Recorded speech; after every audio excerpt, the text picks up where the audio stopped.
It's a challenge. వాళ్ళ అయ్య పేరు చెప్పమన్నారా? ఆయనను వాళ్ళ అయ్య పేరు చెప్తే దేనికంటే దానికి సై. ఎందుకోసం అంటే సుప్రీంకోర్టు జడ్జిమెంట్ ఉన్నది. అయ్య కొడుకు నేను అంటాడు అంతే. అయ్య కూడా చెప్పడు. అయ్య కొడుకును కాబట్టి సుప్రీంకోర్టు జడ్జి ఉన్నది.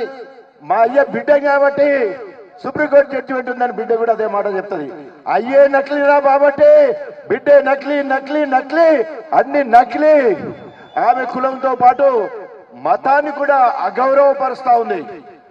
ప్రేమ వివాహాలు జరుగుతాయి, కష్టాలు వస్తాయి, తన్నులు తగులుతాయి, సస్తరు బద్దరు.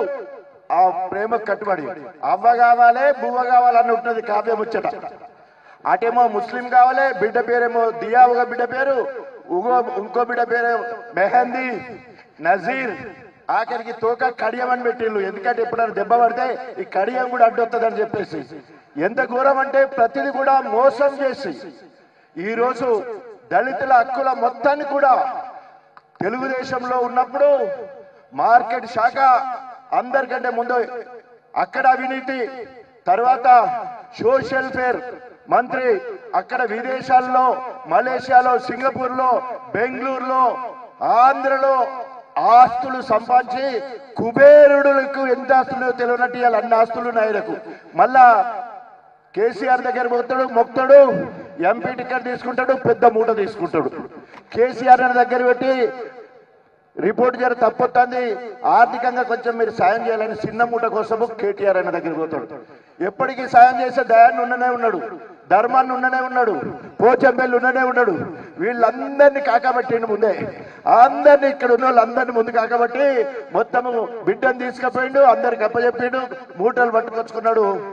అక్కడి నుంచి తప్పించుకొని కుట్రలో భాగంగా, అంతకుముందే ఒప్పందంలో భాగంగా కేసీఆర్ గారిని నయవంచన చేసి, కేసీఆర్ గారిని మోసం చేసి, నేను అనేక చర్చల్లో అనేవాడిని, కేసీఆర్ గారిని బ్లాక్ మెయిల్ చేసి ఎమ్మెల్యే టికెట్ తీసుకున్నాడు, రేపు బ్లాక్ మెయిల్ చేసి మళ్ళీ ఎంపీ టికెట్ తీసుకోబోతా ఉన్నాడు.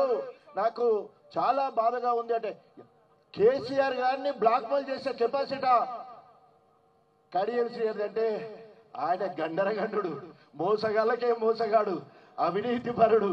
ఆయన మించిన గజ దొంగ ఇంకెవ్వరు లేరు. ఎందుకంటే ఇల్లు కట్టాలంటే అటు కాంట్రాక్టర్లు కావాలి, ఇటు కేసీఆర్ కావాలి, ఇటు కేటీఆర్ కావాలి. మళ్ళీ ఇప్పుడు నంగరాచిలా అంటారు, ఏదైనా సాక్ష్యం చూపించండి పైసలు ఇచ్చినట్టు అంటారు. నీకు దమ్ము ధైర్యం ఉంటే, సిగ్గు శరం ఉండేది ఉంటే, నీకు మొన్న ఎమ్మెల్యే అయినప్పుడు ఎంతమంది దగ్గర ఎన్ని పైసలు తీసుకున్నావో ఓపెన్గా రేపు ఛాలెంజ్. ఇది చెప్తా నేను ఎట్లా ఇట్లిచ్చిలో ఇప్పుడు చెప్తా. కాబట్టి నువ్వు నంగరాచి మాటలు నమ్మితే నమ్మటానికి లేరు. దయచేసి ఎస్పెషల్లీ నేను ఎంతైతే ధైర్యంగా తాటికొండ రాజయ్య మాదిగా తెలంగాణ మొత్తంలో అత్యధిక మాదిగ సామాజిక వర్గం, తెలంగాణ మొత్తంలో 12% ఉన్న మాదిగ సామాజిక వర్గానికి కాంగ్రెస్ పార్టీ మోసం చేసింది.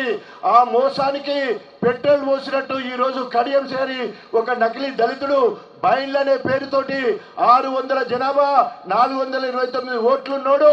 దాదాపు 10 సంవత్సరాలు తెలుగుదేశంలో, 10 సంవత్సరాలు బీఆర్ఎస్ పార్టీలో అధికారాన్ని అనుభవించి మళ్ళీ ఇప్పుడు నేను అభివృద్ధి కోసం పోతా అంటున్నాను. రేపు అన్న వచ్చిన సందర్భాన్ని పురస్కరించుకొని మనమందరం కూడా భారీ మెజార్టీతో సుధీర్ కుమార్ కారు గుర్తుకి ఓటేయాలి. కడియం శ్రీ గారికి మాత్రం సవాల్ చేస్తా ఉన్నా, నీకు సిగ్గు శరం ఉంటే వెంటనే రాజీనామా చేయి. ఎప్పుడు ఎలక్షన్లు వచ్చినా కూడా సెడుగుడు సెడుగుడు సెడుగుడు సెడుగుడు సెడుగుడు సెడుగుడు మొత్తం అభివ్యక్త వరంగల్ జిల్లా మొత్తం నా గణపురంలో ఉంటది. గత 4 నెలల నుంచి వెళ్ళి నేను పడ్డ క్షోభ, బాధ. మొన్ననే మనం అందరం కూడా ఈస్టర్ పండుగ చేసుకున్నాం, అంతకుముందు గుడ్ ఫ్రైడే చేసుకున్నాం. యేసు ప్రభు ఈ లోక పాపముల కోసం మానవ అవతారం ఎత్తి ప్రజలకు శాంతి సమాధానం ప్రేమించే తత్వాన్ని నేర్పి ఆఖరికి ఏ యూదుల కోసం వచ్చిండో ఆ యూదులే సిలువెయ్యాలి, బరబ్బా అనే ఒక నరాంతకుడు రాక్షసుడికి విడుదల చేయాలని చెప్పిండు. ఆ రకంగా బరబ్బలాగా కడియం శ్రీహరి గారు బయటపడ్డాడు. అప్పటి వరకు నేను పునరుద్ధానమై ఈరోజు యేసు ప్రభు ఏ రకంగానైతే ఈస్టర్ పండుగ రోజు మళ్ళొచ్చిండో కేసీఆర్ గారి ఆశీస్సులతో రాజయ్య రా గణపురం ఏలుకో గణపూర్ ఇన్ఛార్జ్ గా ఉండని నన్ను పిలిచిండు. అది ఎమ్మెల్యే పదవి కంటే మంత్రి పదవి కంటే ఎంపీ కంటే నాకు ఎక్కువ. ఎందుకంటే ఎక్కడైతే పోగొట్టుకున్నో నాకు అక్కడే కేసీఆర్ గారు నాకు అవకాశం ఇచ్చిండు. అది అవకాశము 3 నెలల 6 నెలల సంవత్సరమా 5 ఏళ్ళైనా రాబిడా చూసుకుందాం. అప్పటి వరకు మీ అందరి సహాయ సహకారాలు ఉండాలని కోరుకుంటూ మీరందరూ కూడా కారు గుర్తు ఓటేసి భారీ మెజార్టీతో గెలిపించాలని కోరుకుంటూ, నేను ఎన్నడూ కూడా ఏ పార్టీలో ఉన్నా ఆ పార్టీ నిర్ణయానికి విధానానికి కట్టుబడి ఉన్నానే తప్ప ఎవరికి వెన్నుపోటు పడవలేదు. ఆ మాటకు వస్తే నా ద్వారా ఎదిగిన అరుణ్ రమేష్ నాకు వెన్నుపోటు పొడిచాడు. నేను పెంచిన అరుణ్ రమేష్ నాకు వెన్నుపోటు పొడిచాడు. ఎందుకు అంటే బీఆర్ఎస్ టికెట్ ఆయనకి ఇవ్వమని అడిగాము. మేమందరం కూడా యునానిమస్గా బీఆర్ఎస్ టికెట్ ఆయనకే ఇవ్వమన్నాం. కానీ మా మాట వినుకుంటూ వెళ్ళిపోయాడు, టికెట్ తెచ్చుకున్నాడు. నీకు వెన్నుపోటు పొడవలే, నీకు అన్యాయం చేయలే, నీకే టికెట్ ఇవ్వమని చెప్పాము. కేసీఆర్ ముందట, రమేష్ ముందట, అందరి ముందట రమేష్కి టికెట్ ఇవ్వమని అందరం చెప్పాను. నువ్వు వెన్నుపోటు పొడిచి పార్టీ మారి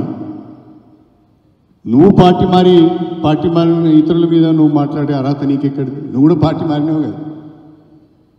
10 ఏళ్ళు ఎంజాయ్ చేసి కాంట్రాక్టులు తీసుకొని రియల్ ఎస్టేట్ చేసి దందాలు చేసి డబ్బులు సంపాదించుకొని నువ్వు కూడా పార్టీ మారినావు కదా. నువ్వు ఇంకోరి గురించి మాట్లాడే అర్హత నీకెక్కడిది? కాబట్టి ఇంత నీచ స్థాయికి దిగజారి మాట్లాడుతున్నారంటే ఫ్రస్ట్రేషన్లో ఉన్నారు, ఓటమి భయంతో ఉన్నారని స్పష్టంగా అర్థమవుతుంది. నేను ఈ సందర్భంగా ఇంకొక మాట కూడా చెప్పాలనుకుంటున్నాను. అంటే మాట్లాడవచ్చు కదా ప్రకాష్ రెడ్డి గారు? నేను ఇంకో మాట కూడా చెప్పాలనుకుంటున్నాను. మందకృష్ణ గారు వ్యక్తిగతంగా నా పైన విమర్శలు చేస్తున్నాడు. కాంగ్రెస్ పార్టీ